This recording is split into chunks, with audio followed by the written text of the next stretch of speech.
Good morning and good evening friends. चलिए friend, चलते हैं हम लोग आज के इस सेट के पहले क्वेश्चन में। पहला क्वेश्चन क्या है, किसकी सलाह पर गांधी जी ने ज़मीन और वहाँ के लोगों के बारे में जानने के लिए एक वर्ष ब्रिटिश भारत की यात्रा पर बिताया। देखिए यहाँ पर ब्रिटिश भारत है, मतलब कि इंडिया के बारे में ही बात कर रहा है। और गांधी जी आए कब थे? गांधी जी आए थे 9 जनवरी 1915। याद रखिएगा, 9 जनवरी को हम लोग क्या है, NRI डे सेलिब्रेट करते हैं। और उसी समय भारत आए थे और आने के बाद लगभग 1 साल उन्होंने यात्रा की थी। और यात्रा करके 1916 की वो घटना है, ठीक है, जहाँ पर होम रूल लीग आंदोलन चल रहा था। और उसी टाइम जो है गोपाल कृष्ण गोखले ने ये उनको सलाह दी थी, क्योंकि आपको पता होगा कि गांधी जी के राजनीतिक गुरु कौन है? गोपाल कृष्ण गोखले हैं। उन्होंने सलाह दी थी कि गांधी जी आप एक बार पूरे भारत का भ्रमण कीजिए और देखिए यहाँ स्थिति कैसा है। और यही फिर उन्होंने पूरा 1 साल का यात्रा किया। और यात्रा करते करते उनको जब पता चला चंपारण के बारे में, तो फिर चंपारण सत्याग्रह शामिल हुआ। चलें, नेक्स्ट क्वेश्चन है, निम्नलिखित में वो कौन सा गंभीर मानसिक रोग है जो व्यक्ति के सोचने, अनुभूति करने और व्यवहार करने के ढंग को प्रभावित करता है? तो याद रखेंगे, ये आपका एक तरह का बीमारी है। और बीमारी का नाम क्या है? ऑप्शन नंबर सी, खंडित मनस्कता है, ठीक है, जिसको इंग्लिश में क्या कहते हैं? साइजोफ्रीनिया कहते हैं, ठीक है। चलते हैं अगले क्वेश्चन पे। नेक्स्ट क्वेश्चन है, लखनऊ के बुनकरों की अद्वितीय पारंपरिक कढ़ाई की कला निम्नलिखित में से क्या कहलाती है? मतलब ऐसा कौन सा कढ़ाई का कला है जो लखनऊ का है? आप ऑप्शन देखेंगे तो आपको पता चलेगा। ऑप्शन नंबर सी है, जिसको क्या कहते हैं? चिकनकारी कहते हैं। और ये है कहाँ का? उत्तर प्रदेश का है। उत्तर प्रदेश में भी कहाँ? लखनऊ का है। नेक्स्ट क्वेश्चन है, भारत के संविधान के निम्नलिखित मौलिक अधिकारों में से कौन सा बलात् श्रम के निषेध पर जोर देता है? देखिए, बलात् श्रम का निषेध का मतलब हो गया बच्चों को काम कराने से रोकना। और ये कौन सा अधिकार होगा? ऑप्शन नंबर ए आप देख रहे हैं, शोषण के विरुद्ध अधिकार जो है यही वो अधिकार है। और इसकी व्याख्या है किस आर्टिकल में है? आर्टिकल 23 से 24, ये 2 आर्टिकल में इसके बारे में डिस्कशन किया गया है, ठीक है। चलते हैं आगे। नेक्स्ट क्वेश्चन क्या है, श्रम और रोजगार मंत्रालय ने कौशल विकास पर पहली राष्ट्रीय नीति किस वर्ष तैयार की थी? तो श्रम और रोजगार मंत्रालय ने कौशल विकास पर 2009, ऑप्शन नंबर बी सही होगा, 2009 में जो है राष्ट्रीय नीति तैयार की थी। नेक्स्ट क्वेश्चन है, गुरुमुखी लिपि का आविष्कार निम्न में से किस गुरु द्वारा किया गया? देखिए क्वेश्चन रिपीटेड है, आई होप सो इसका आंसर आपको पता होना चाहिए। आंसर क्या होगा? आंसर होगा सिखों के दूसरे गुरु जो थे वो गुरु अंगद, उन्होंने जो है वो गुरु लिपि का आविष्कार किया था। चलते हैं, आप लोग को पता होगा जो हम लोग हिंदी में जो लिखते हैं वो देवनागरी लिपि होता है। सिमिलरली जो पंजाबी में जो लैंग्वेज है वो गुरुमुखी लिपि होगा। नेक्स्ट है, निम्नलिखित में कौन सा देश संघाई सहयोग संगठन की 19वीं शासनाध्यक्ष परिषद की बैठक में मेजबानी करेगा? तो देखिए यहाँ 19वीं बात कर रहा है, तो आपको पता होना चाहिए कि जो 19वां था वो था कब का? वो था 2020 का, ठीक है।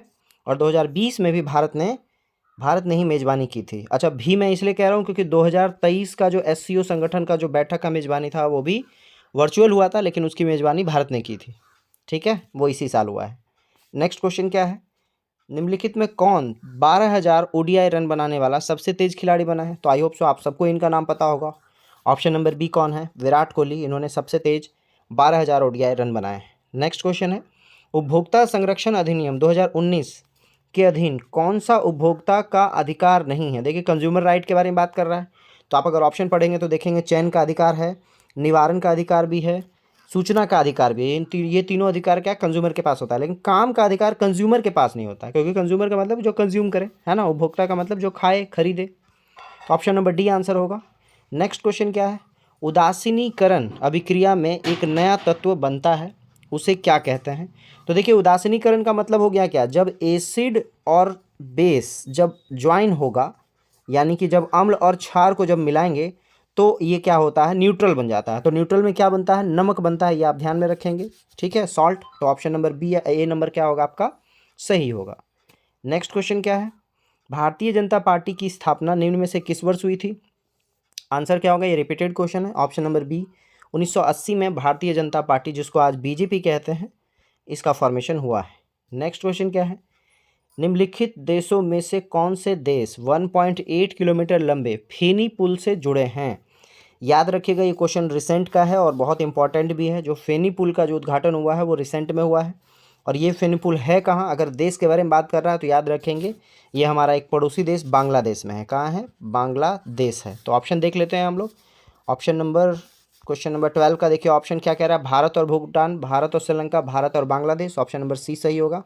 फेनी पुल जो है वो फेनी नदी पे बना हुआ है और 1.8 किलोमीटर लंबा है। चलें आगे। नेक्स्ट क्वेश्चन क्या है आपका, डैश के बाद विराट कोहली इंग्लैंड में आयोजित एक श्रृंखला में 2 टेस्ट मैच जीतने वाले दूसरे भारतीय कप्तान बने। क्वेश्चन काफ़ी पुराना है बट मे बी स्टैटिक में आ जाए तो याद रखेंगे। लगातार 2 टेस्ट मैच इंग्लैंड के खिलाफ जीतने वाले दूसरे भारतीय कप्तान बने हैं कपिल देव के बाद। ऑप्शन नंबर डी सही होगा। नेक्स्ट है, हिंद महासागर विश्व का डैश महासागर है। तो आपको पता है जो हिंद महासागर है वो प्रशांत महासागर के बाद जो है वो नंबर में आता है। नहीं, प्रशांत महासागर अटलांटिक महासागर के बाद तीसरे नंबर में आता है। तो ऑप्शन नंबर सी सही होगा। हिंद महासागर विश्व का तीसरा सबसे बड़ा महासागर है। नेक्स्ट है आपका, 6ठी शताब्दी ईसवी पूर्व यानी ईसा पूर्व से बाद के बाद होगा वहाँ पर तक पंच चिन्हित सिक्के चांदी और निम्नलिखित में से किस धातु से बने हुए होते थे। मतलब ये आपको सिक्के के बारे में बात कर रहा है। पंच चिन्हित सिक्का जो है वो चांदी और किस धातु का बना हुआ होता है। और 6ठी शताब्दी ईसा पूर्व का मतलब 6ठा BC के बात कर रहा है आपको, ठीक है, यानी कि गौतम बुद्ध के टाइमिंग के आसपास की बात कर रहा है। तो ऑप्शंस में क्या क्या है, एल्युमिनियम है, ताम्र है, स्वर्ण है और जस्ता है। आंसर क्या होगा, आंसर है तांबा। याद रखिएगा, चांदी और तांबे के सिक्के उस समय बने हुए रहते थे। चलते हैं अगले क्वेश्चन में। अगला क्वेश्चन क्या है, माही और सोम नदियों के संगम पर निम्नलिखित में से कौन सा उत्सव मनाया जाता है।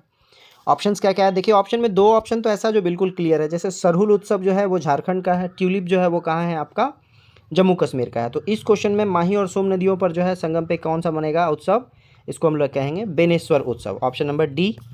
नेक्स्ट क्वेश्चन क्या है, ओमान की खाड़ी और लाल सागर निम्न महासागर का हिस्सा है। तो देखिए ओमान की खाड़ी और लाल सागर अगर देखना हो तो एक बार आप वर्ल्ड मैप देख लेंगे।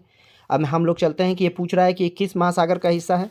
तो देखिए जो ओमान की खाड़ी है वो इंडिया और जो है अफ्रीका को जोड़ रहा है ऑलमोस्ट। लाल सागर भी ठीक है सऊदी अरेबिया के आसपास। तो सऊदी अरेबिया का हिस्सा किसका है, हिंद महासागर का हिस्सा होगा। ऑप्शन नंबर ए सही होगा। चलें, जो हिंद महासागर क्या है, विश्व का तीसरा सबसे बड़ा महासागर है, अभी हम लोग देखे थे। नेक्स्ट क्वेश्चन क्या है, जनगणना 2011 के अनुसार निम्नलिखित में से किस राज्य में जनसंख्या घनत्व भारत में सबसे कम है। तो देखिए ये भी क्वेश्चन रिपीटेड है, ठीक है। सबसे अधिक अगर बोले तो वो कौन सा होगा, वो हमारा बिहार होगा। और अगर सबसे कम कह रहा है तो आंसर क्या होगा, option number D Arunachal Pradesh होगा। और कितना है तो याद रखिएगा 2011 के डेटा के अनुसार से 17 लोग प्रति वर्ग किलोमीटर में रहते हैं। नेक्स्ट क्वेश्चन क्या है, निम्नलिखित में से अक्रिय विटामिन डी कौन सी है। तो देखिए सबसे पहले तो विटामिन डी का फॉर्मूला क्या होता है या साइंटिफिक नेम क्या है, कैल्सीफेरॉल नाम होता है विटामिन डी का। तो और तो कहीं कैल्सीफेरॉल है नहीं, तो ऑप्शन नंबर ए सही होगा। अर्गा कैल्सीफेरॉल जो है वो विटामिन डी एक अक्रिय विटामिन डी है। नेक्स्ट है, निम्नलिखित में से किस वर्ष में पुर्तगालियों ने गोवा पर कब्जा किया था। तो ऑप्शन देखेंगे आपका क्या है, 1579, 1526, 1510 और 1590। आंसर क्या होगा, 1510 में जो है पुर्तगालियों ने गोवा पे कब्जा किया था। नेक्स्ट है, कनकलता बरुआ एक किशोर स्वतंत्रता सेनानी थी, वे कहाँ की रहने वाली थी। तो देखिए ऑप्शंस में सारा का सारा नॉर्थ ईस्ट है। तो नॉर्थ ईस्ट में सबसे पहला ऑप्शन क्या है आपका, असम। तो याद रखिएगा कनकलता बरुआ जो है वो असम के रहने वाली थी और इनका जो योगदान है वो 1942 के भारत छोड़ो आंदोलन में था, ठीक है। नेक्स्ट क्या है, राजा अम्भी कहाँ के शासक थे। ऑप्शंस क्या क्या है आपके पास, उज्जैन है, तक्षशिला है, कन्नौज है और अयोध्या है। आंसर क्या होगा, जो राजा अम्भी थे वो तक्षशिला के शासक थे। कहाँ के, तक्षशिला के, जो अभी कहाँ है वर्तमान में पाकिस्तान में। नेक्स्ट क्वेश्चन क्या है आपका, निम्नलिखित में से किस विटामिन की कमी से बच्चों में सूखा रोग यानी रिकेटस होता है। तो देखिए विटामिन ए की कमी से क्या होता है आपका, रतौंधी होता है। विटामिन सी की कमी से क्या होता है, यहाँ पर रिकेटस कह रहा है तो ऑप्शन नंबर डी होगा। विटामिन डी की कमी से क्या होगा आपको, रिकेटस रोग होगा, ठीक है। सी से शायद स्कर्वी होता है। चलें, नेक्स्ट क्वेश्चन क्या है, एक आवेशित पिंड द्वारा किसी अन्य आवेशित या अनावेशित पिंड पर लगाए जाने वाले बल को निम्नलिखित में कौन सा बल कहा जाता है। देखिए यहाँ चार्ज पार्टिकल के बारे में बात कर रहा है। आवेशित का मतलब क्या, चार्ज पार्टिकल। तो चार्ज पार्टिकल है तो होगा स्थिर विद्युत बल्ब, है ना। जब चार्ज होगा तो क्या होगा, इलेक्ट्रिक फोर्स की जनरेट करेगा। तो ऑप्शन नंबर सी सही होगा। नेक्स्ट क्वेश्चन क्या है, क्वेश्चन नंबर 25, प्रधानमंत्री जनधन योजना के तहत खोले गए बैंक खाते के बारे में इनमें से कौन सा कथन गलत है। तो देखिए गलत क्या होगा ये देखिए। तो अगर हम लोग डायरेक्ट चलते हैं ऑप्शन पे तो ऑप्शन नंबर सी आप पढ़ेंगे, प्रधानमंत्री जनधन योजना खाते में जमा राशि पर कोई ब्याज नहीं मिलता है। ये क्या है, गलत है। ऐसा नहीं है कि गरीबों का वो जो अकाउंट है उस पर आपको इंटरेस्ट नहीं मिलेगा, उसमें इंटरेस्ट वैसे ही मिलता है जैसे रिमेनिंग अकाउंट पे मिलता है। चलें, नेक्स्ट क्वेश्चन क्या है, लेब्राडोर सागर और भूमध्य सागर किस महासागर का हिस्सा है। तो याद रखिएगा जो लेब्राडोर है और जो भूमध्य महासागर है सागर है, ये दोनों का दोनों क्या है, अटलांटिक महासागर का हिस्सा है, ठीक है। चलें आगे, चलते हैं हम लोग अगले क्वेश्चन की ओर। प्यूर्टो रिको खाई निम्न में से किस महासागर में स्थित है? आंसर क्या होगा? ऑप्शंस देख लेते हैं। ये आपका आर्कटिक महासागर है, हिंद महासागर है, अटलांटिक महासागर और प्रशांत महासागर है। आंसर क्या होगा? आंसर अटलांटिक महासागर है। ठीक है, नेक्स्ट क्वेश्चन क्या है आपका? मुगल साम्राज्ञी नूरजहां द्वारा उनके पिता की याद में बनवाया गया इतिमाद उद दौला का मकबरा डैश में स्थित है। याद रखिएगा, ये जो इतिमाद उद दौला है ये उनके पिता का क्या है? उपनाम है। ठीक है, और इसका आंसर क्या होगा? इनका मकबरा कहाँ स्थित है? ऑप्शन नंबर ए, आगरा में स्थित है इनका मकबरा। ठीक है, और ये थे कौन? ये नूरजहां के पिताजी थे। नेक्स्ट क्वेश्चन है, उपभोक्ता संरक्षण अधिनियम 2019 के अनुसार निम्न में से किसे उपभोक्ता माना जाता है? देखिए, कंज्यूमर किसको मानते हैं? जैसे मान लें अगर हम जो कंज्यूमर है तो हम लोग कुछ पैसा देंगे और उसके एवज में कुछ सामान लेंगे, तो सीधा सीधा इसको कंज्यूमर कहते हैं। तो ऑप्शन नंबर ए देखिए क्या लिखा है, एक व्यक्ति जो प्रतिफल के एवज में किसी भी माल या सेवाओं की खरीदारी करता है। तो याद रखिएगा आंसर नंबर ए सही होगा, इसी को हम लोग क्या कहते हैं? कंज्यूमर कहते हैं। ठीक है, नेक्स्ट क्वेश्चन क्या है आपका? भारतीय जनता पार्टी की स्थापना इनमें से किस वर्ष हुई थी? देखिए, ये क्वेश्चन आज ही के सेट का रिपीटेड क्वेश्चन है। ऑप्शन नंबर बी सही होगा, 1980 में बीजेपी का फॉर्मेशन हुआ है। नेक्स्ट क्वेश्चन है, निम्नलिखित में से किस राष्ट्रीय आंदोलन में पहली बार बड़े पैमाने पर महिलाओं की भागीदारी देखी गई थी? आंसर क्या होगा? ऑप्शन नंबर सी देख सकते हैं, सविनय अवज्ञा आंदोलन। अच्छा, ये हुआ कब था? ये हुआ था 1930 में। इसकी शुरुआत हुई थी नमक आंदोलन से। ठीक है, तो सविनय अवज्ञा आंदोलन में महिलाओं की विशेष भागीदारी देखी गई थी। चलते हैं अगले क्वेश्चन पे। प्रोटोजोआ किस रोग के रोग कारक होते हैं? मतलब किस की प्रोटोजोआ की वजह से निम्न में से कौन सा रोग होने वाला है या होता है? ऑप्शंस में देखेंगे क्या है? पोलियो, मलेरिया, यक्ष्मा यानी कि टीबी और आंत्रज्वर। आंसर क्या होगा? जो मलेरिया है ये क्या है? प्रोटोजोआ से होता है। वैसे मलेरिया होता किससे? मादा एनाफिलीज मच्छर के काटने से होता है। चलते हैं आगे। नेक्स्ट क्वेश्चन क्या है? मिट्टी की सबसे निचली परत को डैश कहा जाता है? याद रखिएगा, निचले को तल कहते हैं हम लोग। तो जनरली जो मिट्टी की सबसे निचली परत होती है उसको तल सेल कहा जाता है। ऑप्शन नंबर सी सही है। नेक्स्ट क्वेश्चन क्या है? तंजावुर का बृहदेश्वर मंदिर, जिसे पेरिया कोइल या बड़ा मंदिर भी कहा जाता है, किस भारतीय राज्य में स्थित है? तो याद रखिएगा, जैसे ही आपका तंजावुर आ गया, त से स्टार्ट हो रहा है, तो तमिलनाडु याद रखेंगे। ऑप्शन नंबर बी सही है, तंजावुर का जो बृहदेश्वर मंदिर है वो तमिलनाडु में है।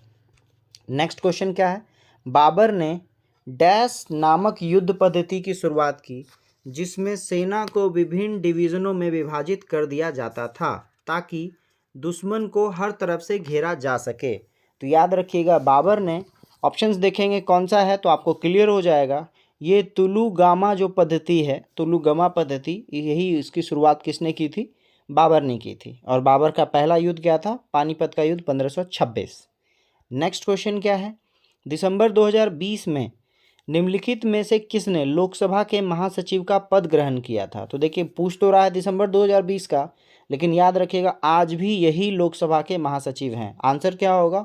Option number B, Utpal Kumar Singh, जो लोकसभा के वर्तमान महासचिव भी हैं। इन्होंने जो है पद पर कब ग्रहण किया?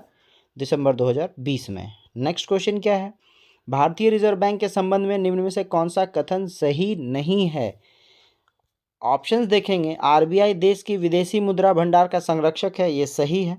आरबीआई सरकार का बैंकर है, ये भी सही है। सरकार को भी लोन लेना होता है तो आरबीआई के पास ही जाती है।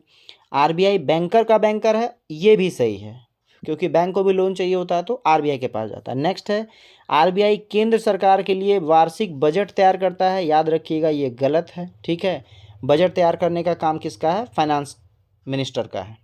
नेक्स्ट क्वेश्चन क्या है? और उनके साथ अलग अलग फिर ऑर्गेनाइजेशन मिला रहता है, आरबीआई का ये काम नहीं है। नेक्स्ट क्वेश्चन है, भारी उद्योग और सार्वजनिक उद्यम मंत्रालय द्वारा जारी दिशा निर्देशों के अनुसार महारत्न का दर्जा प्राप्त करने हेतु प्राप्त होने के लिए केंद्रीय सार्वजनिक क्षेत्र के उद्यम को निम्नलिखित में कौन सी शर्त को पूरा करना चाहिए?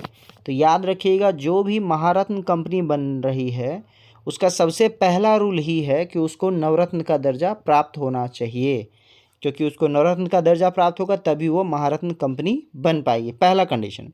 और फिर नवरत्न होने के लिए ये दो सिचुएशन आपको दे रहा है, ये नवरत्न होने के लिए चाहिए। क्लियर? चले आगे। तो इस क्वेश्चन का आंसर क्या होगा? ऑप्शन नंबर डी, नवरत्न का दर्जा पहले से प्राप्त होना चाहिए, तभी वो क्या होगी? महारत्न कंपनी बन पाएगी। नेक्स्ट क्वेश्चन है, निम्न में से किस बाघ अभयारण्य को 10 वर्षों के लक्ष्य के स्थान पर 4 वर्षों में बाघों की संख्या को दुगना करने के लिए नवंबर में पहला अंतर्राष्ट्रीय पुरस्कार TX2 लिखा है यहाँ पे, लेकिन याद रखिएगा यहाँ होता है T×2। ये जो X है ये X नहीं है, बेसिकली T×2 लिखते हैं इसको, मतलब टाइगर की संख्या को डबल किया गया है, ठीक है, प्रदान किया गया है। कब बात कर रहा है? 10 वर्षों के लक्ष्य को के स्थान पे 4 वर्षों में बाघों की संख्या दुगना कर गया है। तो ये किसको मिला है? तो याद रखिएगा ये मिला है पीलीभीत टाइगर रिजर्व को। और ये क्वेश्चन क्या है? पीलीभीत को कब मिला था? 2020 में मिला था। अगर क्वेश्चन ये पूछ दे कि 2023 में T×2 अवार्ड किस बाघ रिजर्व को मिला है, तो आंसर क्या होगा? पेंच टाइगर रिजर्व को मिला है T×2 अवार्ड 2023 में, और 2020 में किसको मिला था? पीलीभीत टाइगर रिजर्व, ठीक है। नेक्स्ट क्वेश्चन क्या है आपका? केंद्र सरकार द्वारा सितंबर 2021 में प्राण, PRAN, प्राणा नहीं है, प्राण पोर्टल कहते हैं, प्राण पोर्टल लॉन्च किया था। तो प्राण का फुल फॉर्म क्या है? तो देखिए ये बेसिकली क्या था? एयर से रिलेटेड था, एयरबॉर्न डिजीज से रिलेटेड था। तो देखेंगे ऑप्शन नंबर सी एक बार पढ़ते हैं हम लोग। Portal for regulation of air pollution in non attainment cities, ठीक है, portal for regulation of air pollution in non attainment cities, यही आपका सिटीज़ क्या है? ये आपका आंसर है, प्राण का फुल फॉर्म है, ठीक है। नेक्स्ट क्वेश्चन क्या है आपका? किस कमान में सेना, नौसेना, वायुसेना और तटरक्षक की संपत्ति से जुड़े बड़े पैमाने पर संयुक्त सैन्य अभ्यास एक्स कवच आयोजन किया गया? तो सीधा सीधा आपसे पूछ रहा है एक्स कवच जो है आयोजन किया गया है सेना के किस कमान से? ऑप्शंस में है western command, eastern command, south naval command और अंडमान एंड निकोबार कमांड। देखिए ऑप्शन नंबर डी जो है वो सही होगा। अंडमान एंड निकोबार जो कमांड है वो एक्स कवच आयोजन करती है। नेक्स्ट क्वेश्चन है, मैडम मियामी ओपन टाइटल 2023 किसने जीता है? ऑप्शंस में देखेंगे तो ऑप्शन नंबर डी आप देख सकते हैं, डेनियल मेदवेदेव। इन्होंने जो है मैडन मियामी ओपन टाइटल अवार्ड 2023 जीता है। अच्छा, ये भी हो सकता है कि किस खेल से रिलेटेड है, तो याद रखिएगा ये रिलेटेड है किससे? आपका टेनिस से। चलें आगे। नेक्स्ट क्वेश्चन है, निम्नलिखित में से किस देश ने पामाचिम एयर बेस स्पेस पोर्ट से सेविट प्रक्षेपण यान द्वारा ऑफेक 133 जासूसी उपग्रह को अंतरिक्ष में सफलतापूर्वक प्रक्षेपित किया है? यानी सीधा सीधा आपसे पूछ रहा है कि कौन सा देश जो है ये वाला जो सैटेलाइट है ये आपको सक्सेसफुली जो है लॉन्च किया है? आंसर क्या होगा? आंसर है ऑप्शन नंबर सी, इजराइल। जैसे ही जासूसी उपग्रह हो गया तो याद रखिएगा इजराइल के बारे में, क्योंकि एक जो है आपका सॉफ्टवेयर था वो भी इजराइल द्वारा ही बनाया गया था। उसका नाम क्या करेंगे? कमेंट बॉक्स में आप लोग डालेंगे, ठीक है। नेक्स्ट क्वेश्चन क्या है? यूनाइटेड किंगडम की रॉयल एयर फोर्स में वारंट ऑफिसर के रूप में किसे नियुक्त किया गया है? आंसर क्या होगा? आंसर होगा ऑप्शन नंबर ए देख सकते हैं, सुब्बी सुब्रमण्यम। इनको जो है आपको ये पता चल गया कि यूनाइटेड किंगडम में रॉयल एयरफोर्स यानी कि उसके एयरफोर्स का नाम क्या है? Royal air force. ये भी आप याद रखेंगे, वहाँ वारंट ऑफिसर के रूप में नियुक्त किया गया सुब्बी सुब्रमण्यम को। नेक्स्ट क्वेश्चन क्या है? खदान जागरूकता और खदान कार्रवाई में सहायता का अंतर्राष्ट्रीय दिवस हर साल किस दिन को मनाया जाता है? तो आंसर क्या होगा? ऑप्शन नंबर डी, 4 अप्रैल को मनाया जाता है खदान जागरूकता दिवस भी आप सीधा सीधा कह सकते हैं। नेक्स्ट क्वेश्चन है, institute for energy economics and financial analysis यानी IEEFA और JMK रिसर्च एंड एनालिटिक्स की नई संयुक्त रिपोर्ट के अनुसार भारत किस वर्ष तक दुनिया का दूसरा सबसे बड़ा फोटोवोल्टिक निर्माता बन जाएगा? मतलब फोटोवोल्टिक का मतलब होता है जो सोलर पैनल के बारे में बात कर रहे हैं उसके बारे में बात कर रहा है कि सेकंड नंबर का निर्माता बन जाएगा, सॉरी सबसे बड़ा निर्माता, भारत का दुनिया का दूसरा सबसे बड़ा निर्माता बनेगा। ये कब तक होगा और ये रिपोर्ट किसको द्वारा? इन दोनों के द्वारा दिया गया है। तो इनके टारगेट के अकॉर्डिंग 2026 तक जो है भारत विश्व का दूसरा सबसे बड़ा फोटोवोल्टिक निर्माता बन जाएगा। चलते हैं अगले क्वेश्चन में। अगला क्वेश्चन 47 नंबर क्या कह रहा है? फिक्की महिला संगठन FLO के 40वें अध्यक्ष के रूप में किसने पदभार ग्रहण किया है? तो याद रखिएगा इनका आंसर क्या होगा? आंसर नंबर डी, सुधा शिव कुमार जो हैं वो फिक्की महिला संगठन FLO के 40वें अध्यक्ष के रूप में पदभार ग्रहण की थी। नेक्स्ट क्वेश्चन है, 2023-2025 के 2 साल के कार्यकाल के लिए TIE राजस्थान की पहली महिला अध्यक्ष कौन बनी है?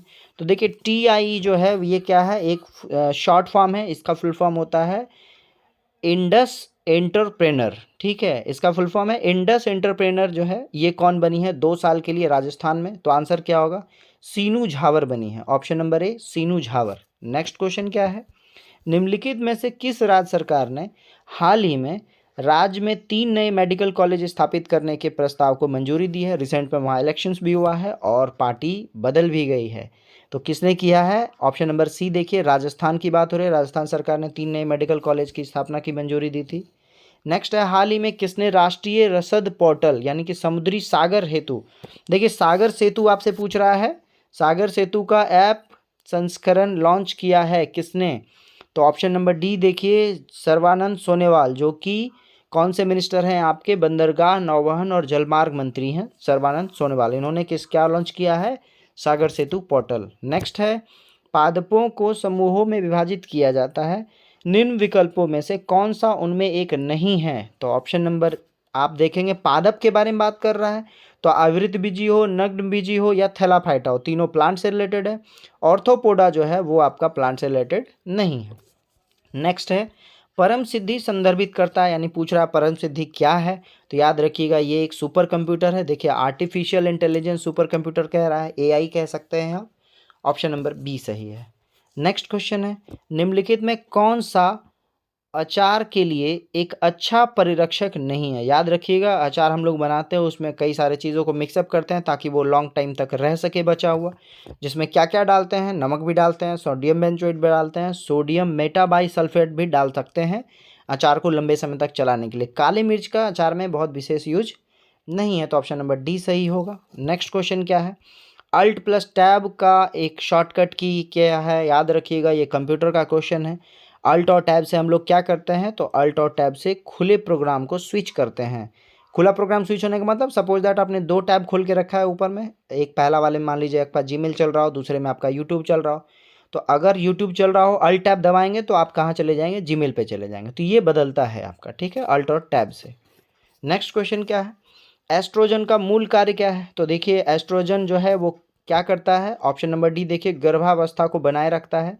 आपको पता है रिप्रोडक्शन में यूज़ होता है, रिप्रोडक्शन में यूज़ होता है एस्ट्रोजन का, तो ऑप्शन नंबर डी जो है वो सही है। नेक्स्ट क्वेश्चन क्या है, ऑटोमेटेड टेलर मशीन नामक कैश मशीन के विकास का श्रेय भारत में जन्मे किस स्कॉटिश आविष्कारक को दिया जाता है? मतलब इनका जन्म कहाँ हुआ है? भारत में हुआ है। ऑप्शंस देखेंगे क्या क्या है, लूथर वेजेल है, जेम्स गुडफेलो है, डोनाल्ड हैरियर है और जॉन सैफर्ड बैरन है। देखिए ये आपका आंसर सही होगा। ATM में जो कैश मशीन है इसका जो फाउंडर कह लीजिए आप, आविष्कारक कह लीजिए, वो कौन है? जॉन सैफर्ड बैरन। और है कहाँ के? भारतीय मूल है, ये भी ध्यान में रखना होगा। नेक्स्ट है, ब्रेसिका कंपेस्ट्रिस किस पौधे का वानस्पतिक नेम है? देखिए ये इंपॉर्टेंट नेम है और अभी इसका क्या है, अभी इसका सीजन भी चल रहा है। तो ऑप्शन में देखेंगे तो ऑप्शन में आपको दिखेगा ऑप्शन नंबर डी, सरसों जो है उसका जो वनस्पतिक नेम है वो है ब्रेसिका कंपेस्ट्रिस। ठीक है, चलते हैं आगे। नेक्स्ट क्वेश्चन क्या है, निम्नलिखित में कौन सा ऑपरेटिंग सिस्टम नहीं है? तो ऑपरेटिंग सिस्टम कौन सा नहीं है आपसे पूछ रहा है। तो देखिए ऑप्शन नंबर ए एंड्रॉयड है, उबंटू भी है और मिंट भी है। टैली जो है वो आपका ऑपरेटिंग सिस्टम नहीं है, ये एक तरह का क्या है, डेटा कलेक्टिंग सॉफ्टवेयर है। नेक्स्ट क्वेश्चन है आपका, हाइग्रोमीटर से क्या नापा जाता है? तो हाइग्रोमीटर देखिए क्या क्या है आपका, ऊष्मा है, आर्द्रता है, बल है और विकिरण है। ऑप्शन नंबर बी देखिए, आर्द्रता जिसको ह्यूमिडिटी कहते हैं उसको मेजरमेंट करता है कौन? हाइग्रोमीटर। नेक्स्ट क्वेश्चन नंबर 60 क्या कह रहा है आपका, क्वेश्चन नंबर 60 कह रहा है लेड का रासायनिक प्रतीक क्या है? तो लेड को किसको कहते हैं? प्लम्बम को कहते हैं। ऑप्शन PB, ऑप्शन नंबर ए दिख रहा होगा, ठीक है। और लेड का एटॉमिक नंबर क्या है ये आप मुझे क्या करेंगे, कमेंट बॉक्स में डालें, एटॉमिक नंबर ऑफ लेड, ठीक है। नेक्स्ट क्वेश्चन क्या है, वह सिस्टम जो IP पता यानी IP एड्रेस को आसानी से याद रखे जा सकने वाले प्रारूप में परिवर्तित करती है क्या कहलाती है? ऑप्शंस में क्या है, डोमेन नेम सिस्टम है, डोमेन नंबरिंग सिस्टम है, पैकेट स्विचिंग डोमेन सिस्टम है और डोमेन है। तो आंसर क्या होगा, आंसर है आपका डोमेन नेम सिस्टम जो है वो IP एड्रेस को आसानी से क्या करती है, बदल देती है। नेक्स्ट क्वेश्चन है, DRDO द्वारा निर्मित इनमें से कौन सी मिसाइल हवा से हवा में वार करने में सक्षम मिसाइल है? ऑप्शंस देखेंगे, आकाश, अग्नि, पृथ्वी, अस्त्र। आंसर क्या होगा? अस्त्र। ऑप्शन नंबर डी जो है वो क्या है? हवा से हवा में मार करने वाली मिसाइल है। नेक्स्ट क्वेश्चन क्या है? 1 किलोबाइट कितने बाइट से के बराबर होता है? देखिए लास्ट सेट में मैंने आपको बताया था, जैसे किलो बोल दिया तो याद रखिएगा किलो का मतलब 1000 होता है, लेकिन क्योंकि कंप्यूटर में बाइनरी चलता है तो बाइनरी में 2 पे पावर 10 जो होता है वो होता है 1032। तो याद रखिएगा 1 किलोबाइट में 1024 जो होता है वो बाइट होता है। ऑप्शन नंबर डी आपका क्या होगा? सही होगा। नेक्स्ट क्वेश्चन क्या है? निम्नलिखित में कौन एक अजैविक घटक नहीं है? देखिए अजैविक घटक नहीं है आपसे बोल रहा है, मतलब क्या होगा? जैविक। और जैविक का मतलब जो बायोडिग्रेडेबल हो। तो ऑप्शन नंबर डी देखिए, जो हरा पौधा है ये क्या है आपका? एक जैविक घटक है, या आप कह सकते हैं अजैविक घटक नहीं है। नेक्स्ट क्वेश्चन क्या है? सौर प्रजामंडल यानी सोलर कोरोना का प्रेक्षण और अध्ययन करने हेतु भारत के वैज्ञानिक मिशन को क्या कहा जाता है? देखिए सोलर कोरोना का मतलब हो गया सोलर का जो बाहरी, सूर्य का जो बाहरी सतह है उसके अध्ययन को करने के लिए क्या भेजा गया है? तो हम लोग सूर्य का जो एक उपनाम कह लीजिए, है ना, सिनोनिम कह लीजिए, वो है आदित्य। तो ऑप्शन नंबर ए आपको दिख रहा होगा, आदित्य L1 भेजा गया है भारत से सूर्य के अध्ययन करने के लिए। नेक्स्ट है, प्लास्टिक में निम्नलिखित में किसका उपयोग किया जाता है? तो देखिए प्लास्टिक जो हम लोग मार्केट में जब जाते हैं तो हम लोग क्या बोलते हैं? पॉलीएथिलीन बोलते हैं। तो ऑप्शन नंबर बी देखिए एथिलीन है ना, पॉलीथीन भी कहते हैं इसको। तो एथिलीन का यूज़ होता है प्लास्टिक में। नेक्स्ट क्वेश्चन है, बिग बैंग का सिद्धांत का प्रमाण किसने दिया था? तो बिग बैंग सिद्धांत का प्रमाण किसने दिया था? ऑप्शन नंबर सी देखिए आप, जॉर्ज लेमेत्रे, इन्होंने ही बिग बैंग सिद्धांत का क्या प्रमाण दिया था। नेक्स्ट क्वेश्चन क्या है आपका?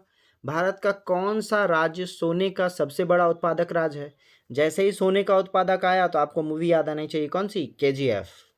तो आंसर क्या होगा? आंसर होगा ऑप्शन नंबर ए, कर्नाटक सोने का सबसे बड़ा उत्पादन राज्य है।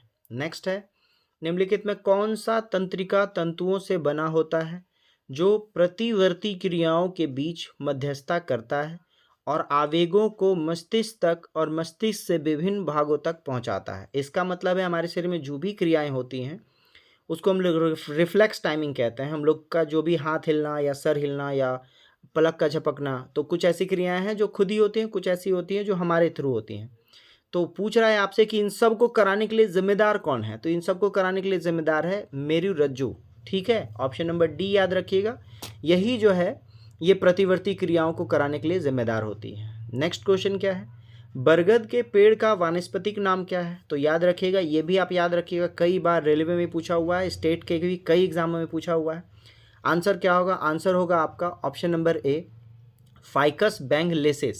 ये किसका नाम है? बरगद का वानस्पतिक नाम है। चलें आगे। नेक्स्ट क्वेश्चन क्या है आपका? सिंधु घाटी को सोना घाटी से जोड़ने वाली शाही सड़क का निर्माण किसने कराया था?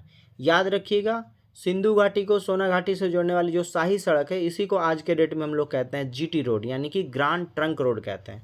और अब आपको पता होगा ग्रैंड ट्रंक रोड का फॉर्मेशन कौन कराया है? Option number D, Sher Shah Suri ने कराया है। नेक्स्ट क्वेश्चन क्या है? कितने बच्चों को प्रधानमंत्री राष्ट्रीय बाल पुरस्कार 2021 से सम्मानित किया गया है? तो देखिए 2021 की बात करेंगे तो आंसर क्या होगा? 32 होगा। 32 बच्चों को किया गया था। अगर यही एकदम जस्ट करंट में आपसे पूछ दे 2023 में कितने बच्चों को दिया गया है राष्ट्रीय बाल पुरस्कार, तो आंसर क्या होगा? आंसर होगा 11 बच्चों को दिया गया है। कितने बच्चों को? 11 बच्चों को दिया गया 2023 में। नेक्स्ट क्वेश्चन है, निम्नलिखित में से किस ब्रिटिश नीति ने लोगों को जलियांवाला बाग अमृतसर में एकत्र होने के लिए विवश किया था? ये भी क्वेश्चन रिपीटेड है, जलियांवाला बाग क्यों हुआ है, किस वजह से हुआ है? ऑप्शन नंबर ए देखेंगे, रॉलेट अधिनियम, इसी के तहत हुआ है। रॉलेट एक्ट की वजह से जो है ये पूरा का पूरा क्या हुआ है? कांड हुआ है जलियांवाला बाग वाला। नेक्स्ट क्वेश्चन क्या है आपका? सामान्यतः संयुक्त राष्ट्र प्रतिवर्ष किस माह में अपनी पूर्ण महासभा का आह्वान करता है? यानी कि सीधा सीधा कह रहा है कि संयुक्त राष्ट्र के सारे मेंबर एक साथ जुटते हैं किस महीने में? आंसर क्या होगा? आंसर होगा ऑप्शन डी, सितंबर महीने में जो है पूरा का पूरा UNO एक साथ बैठकर मीटिंग में भाग लेते हैं। नेक्स्ट क्वेश्चन क्या है आपका?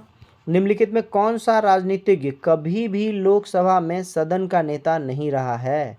तो ये बहुत बड़ी विडंबना की बात है कि हमारे देश के जो PM हैं कभी लोकसभा के मेंबर नहीं रहे हैं। कौन से PM हैं? आपको पता होगा, Shri Manmohan Singh. Option number D जो है वो कभी भी लोकसभा के सदन के नेता नहीं रहे, हमेशा इनको राज्यसभा से चुनकर लाया गया है। नेक्स्ट क्वेश्चन क्या है? निम्नलिखित में से किस राज्य में सड़क घनत्व अधिक है? ऑप्शन देखेंगे मध्य प्रदेश, उत्तर प्रदेश, केरल और कर्नाटक। जहां डेवलपमेंट होगा वहीं आपका सड़क का घनत्व अधिक होगा। ऑप्शन नंबर सी देखिए, केरल में जो है वो सड़क का घनत्व क्या है? घनत्व का मतलब जो भी एरिया हो उसके कंपैरिजन में रोड का डेवलपमेंट कितना ज़्यादा हुआ है। तो ऑप्शन नंबर सी केरल सही होगा। नेक्स्ट क्वेश्चन है, किस शहर में गांधी जी को चंपारण की समस्या के बारे में सूचित किया गया था और वहां आने के लिए आमंत्रित किया गया था? देखिए मैंने बताया था गोपाल कृष्ण गोखले ने ही इनको जो है बोला था 1 साल पूरा घूमने के लिए, राजनीतिक गुरु थे, आज ही के सेट में बताया है। अब ये है कि उनको वहां आने के लिए आमंत्रित किसने किया था, तो ये भी आपको पता होगा, है ना, राजकुमार शुक्ल ने किया है। और अब इस क्वेश्चन में पूछ रहा है कि कहाँ किया गया है उनको आमंत्रित। तो ऑप्शन नंबर सी देखिए, लखनऊ। मैंने बताया था 1916 में जो अधिवेशन हुआ था, इसी अधिवेशन में इनको इन्वाइट किया गया था। तो आंसर क्या होगा? लखनऊ। नेक्स्ट क्वेश्चन है, इनमें से कौन सी नदी दादर और नगर हवेली में बहती है? तो दादर नगर हवेली आपको पता होगा, एंड दमन एंड दीव, ये सब मिलकर, ये दोनों मिलकर क्या हो गया है? एक यूनियन टेरिटरी हो गया है। तो आपसे यही पूछ रहा है कि कौन सी नदी दादर नगर हवेली में बैठती है। आंसर क्या होगा? ऑप्शन नंबर सी जो है, दमन जो है वो नदी है जो दादर और नगर हवेली में बहती है, क्योंकि अब दोनों का ज्यूरिडिक्शन क्या हो गया है? सेम हो गया है। तो ऑप्शन नंबर सी सही होगा इस क्वेश्चन के लिए, दमन नदी का नाम है। नेक्स्ट है आपका, इनमें से किस रेलवे स्टेशन को यूनेस्को के विश्व धरोहर में शामिल किया गया है? और ये क्वेश्चन बहुत पुराना है और बहुत इंपॉर्टेंट भी है, कई बार पूछा है, याद रखिएगा। छत्रपति शिवाजी टर्मिनल जो या ऑप्शन नंबर डी है, इसको जो है यूनेस्को वर्ल्ड हेरिटेज में शामिल किया गया है। ठीक है, और कब किया गया है? तो याद रखेंगे 2004 में ही शामिल किया गया है इस रेलवे स्टेशन को। नेक्स्ट है, 2011 की जनगणना के अनुसार इनमें से कौन सा भारत का सबसे अधिक आबादी वाला राज्य है? तो आई होप सो इस क्वेश्चन का जवाब आप लोग को आता होगा। इसका मुझे क्या करें, कमेंट बॉक्स में इसका आंसर दें। नेक्स्ट क्वेश्चन है, भारत की पहली संपूर्ण जनगणना कब की गई थी? संपूर्ण जनगणना बोलिए या रेगुलर, रेगुलर भी आप कह सकते हैं, ये कब से स्टार्ट हुआ है? तो याद रखिएगा, पहली बार जो जनगणना हुई थी वो 1872 में हुई थी, और सेकेंड टाइम से जब हर 10 वर्ष पे होने लगा तो वो कब हुआ? 1881 में हुआ है।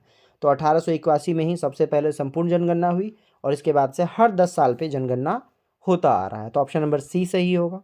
नेक्स्ट है, 2019 में आयोजित संघाई कोऑपरेशन ऑर्गेनाइजेशन यानी एससीओ के बारे में बात कर रहा है कि राज्य परिषदों के प्रमुख की बैठक का आयोजन इनमें से किस शहर में किया गया था? तो आंसर क्या होगा? याद रखिएगा, एससीओ का बैठक हुआ था 2019 में, कहाँ? बिश्केक में। ऑप्शन नंबर बी जो है वो सही होगा। अच्छा, बिश्केक किसकी राजधानी है ये आपको बताना है, ठीक है, इसको कमेंट बॉक्स में बताना है बिश्केक किसकी राजधानी है। चलें आगे। नेक्स्ट क्वेश्चन है आपका, भारत ने साइरस CIRUS रिएक्टर की स्थापना किस स्थान पे की है? याद रखिएगा, भारत का जो पहला परमाणु रिएक्टर था वो कौन था? अप्सरा था। सेकंड नंबर कौन सा है? साइरस है। और अब आपसे पूछ रहा है कि साइरस है कहाँ? तो जहाँ आपका शायद अप्सरा था वहीं साइरस है। तो ऑप्शन नंबर बी याद रखिएगा, ट्रामवे जो है मुंबई, यहीं क्या है? साइरस रिएक्टर की स्थापना हुई थी। ठीक है, चलें आगे। नेक्स्ट क्वेश्चन क्या है, इनमें से किसने लाल कुर्ती आंदोलन यानी रेड शर्ट चलाया था? तो लाल कुर्ती आंदोलन चलाने वाले थे option number A, Khan Abdul Ghaffar Khan ने 1929 में लाल कुर्ती आंदोलन चलाया था। नेक्स्ट क्वेश्चन क्या है आपका, सालतोरो कांगरी चोटी इनमें से किस सीमा पर स्थित है? तो देखिए आपसे पूछ रहा है सालतोरो कांगरी चोटी, तो ये स्थित है किस पे? Option number B, Bharat Pakistan सीमा पे। अच्छा, याद रखिएगा जो रेड क्लिफ लाइन है, क्या है? रेड क्लिफ लाइन है, CLIF कह लीजिए, ये याद रखिएगा, ये किसके किसके बीच में है? भारत पाकिस्तान बॉर्डर को निर्धारित करता है रेड क्लिफ। और इस क्वेश्चन में आपसे कह रहा है सांतोरी कांगरी चोटी, तो ये भी कौन सा है? भारत पाकिस्तान सीमा पर है। नेक्स्ट क्वेश्चन है, दिए गए समीकरण में n का मान क्या होगा? तो देखिए अब आपको क्या करना है, मैथ्स में इसको करना है, इन सबको क्या कीजिए, 3 के पावर में तोड़ लीजिए। इसको 3 पे पावर पे तोड़िएगा तो आपको पता है 27 क्या है? 3 पे पावर 3 है। इसका मतलब 3 पे पावर 1.5 को 3 से गुना कीजिएगा। तो सीधा सीधा मैं कहूँ तो मेरे पास 3 पे पावर एक जगह यहाँ पे आ जाएगा 4.5, ठीक है, और इनटू में है का मतलब क्या होगा? पावर ऐड होगा। यहाँ स्क्वायर करेंगे तो ये डबल होगा, तो प्लस में मैं लिख दूँ 2.5, क्योंकि आपको पता है कि बेस सेम हो जाएगा तो पावर क्या होगा? ऐड हो जाएगा। और डिवीज़न में है तो माइनस होगा 5। तो आप बहुत ध्यान से देख पाएंगे, 4.5 में अगर 2.5 जोड़ेंगे तो 7 हो जाएगा, 7 में अगर 5 सब्सट्रैक्ट करेंगे तो 2 हो जाएगा। तो आंसर क्या होगा? 3 टू द पावर 2 होगा। n का वैल्यू आपसे पूछ रहा है, तो आंसर क्या होगा? ऑप्शन नंबर सी सही होगा। क्लियर? चलें आगे। नेक्स्ट क्वेश्चन में देखिए, ये भी क्वेश्चन आप बहुत आराम से ओरली बना सकते हैं। जैसे आपको इस वाले पार्ट को अगर ब्रेकआउट करना है तो ये कट गया, 5 आ गया, 5 5 जा क्या 25। इन दोनों को ना हो तो ऐड कर लीजिए आप 24 और 13 को, तो यह हो जाएगा क्या 37। तो 37 माइनस 25 और माइनस में फिर देखिए इन दोनों को करेंगे तो क्या हो जाएगा 15। 45 से 15 डिवाइड होगा तो हमारा आ जाएगा 3, तो -3 आ रहा है। तो 37 में 25 और 3 28 अगर घटाएंगे तो क्या हो जाएगा 9 हो जाएगा। तो ऑप्शन नंबर डी आपका 9 आंसर सही होगा। क्लियर, कोई प्रॉब्लम किसी को? नेक्स्ट क्वेश्चन देखिए, ये एक टाइम एंड वर्क का क्वेश्चन है। आप क्या करें, इसका स्क्रीनशॉट ले लें। इसका जवाब आपको कल सुबह के क्लास में कल सुबह तक ये आपको क्या मिलेगा, कमेंट बॉक्स में इसका आंसर मिल जाएगा। तो इसका आंसर आप लोग तब तक फटाफट जल्दी बनाइए और जल्दी से जल्दी इसको कमेंट बॉक्स में आंसर इसका देंगे। तो आई होप सो आपको इस पूरे सेट में मज़ा आया हो। All of you all the best, have a nice day, take care.